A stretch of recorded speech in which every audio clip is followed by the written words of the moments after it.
তিন জায়গায় প্রয়োজনে মিথ্যা বলা যায়।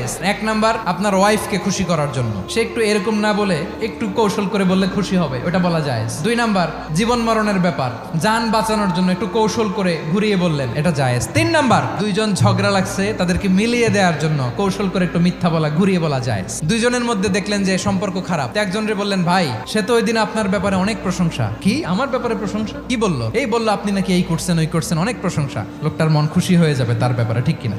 আবার তার সাথে যার ঝগড়া, ওরে যে বলুন, ভাই ওই দিন তো সে আপনার অনেক অ্যাপ্রিসিয়েশন করলো, অনেক, সে তো অবাক, কি রে বলে কি? এই যে দুইজনের ব্যাপারে দুইজনের একটু ভালো ভালো কথা বলে দিচ্ছেন, একদিন দেখবেন রাস্তা দিয়ে হাঁটার সময় একে অপরকে সালাম দিয়ে ফেলছে, সালাম দিয়ে বুকে জড়ায় ধরছে, আছে না নাই? আবার মিলমিশ হয়ে গেছে। কিন্তু আমাদের স্বভাব হইলো, দুই প্রতিবেশী যদি একসাথে বসে একসাথে হাঁটে, দূর থেকে দেখলে আমাদের জলে, আছে না নাই? ঘটনা কি? এই দুইটার মধ্যে এত মিল কে? এই দুইটার মধ্যে গিরিঙ্গি লাগানো যায় কিভাবে? আল্লাহর কাছে তওবা করেন, এই মানসিকতার যেন আমরা না হয়, আমরা মিলিয়ে দিব।